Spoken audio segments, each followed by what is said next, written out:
ମୁଁ କହି କହି ଥକି ଯାଇଥିଲି କିନ୍ତୁ ଏଇ ଜିନିଷଟା ହେଉନଥିଲା। ତ ଆଜି ଆଟ୍ ଲାଷ୍ଟ ମମ୍ମି କ'ଣ କଲା ନା ବିରି ବାହାର କରିଛି।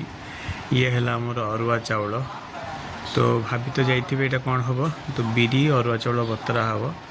ଆଜି ଚକୁଳି ପିଠା ହେବ କିମ୍ବା ଆଜି ସନ୍ଧ୍ୟାବେଳୁ ଗ୍ରାଇଣ୍ଡ ହେବ, କାଲିକି ଚକୁଳି ପିଠା ଖାଇବା।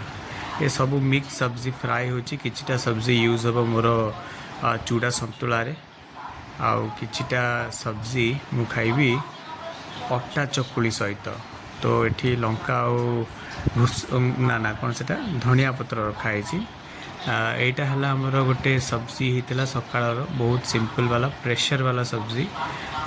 ତା ଦେହରେ ପଡ଼ିଥିଲା ଆମର କୋବି ଆଉ ଝୁଡ଼ଙ୍ଗ ଆଳୁ। ଏଇଟା ଯେଉଁଟାକି ମୁଁ ୟୁଜ୍ କରି ଖାଇଲି, ମାନେ ମିଶେଇକି ଖାଇଲି ଆମର ଭେଜିଟେବୁଲ୍ ପୋହା ସହିତ, ମାନେ ଭେଜିଟେବୁଲ୍ ଚୁଡ଼ା ସନ୍ତୁଳା ସହିତ ଖାଇଲି। ତ ବହୁତ ଟେଷ୍ଟି ଲାଗୁଥିଲା ଆକ୍ଚୁଆଲି।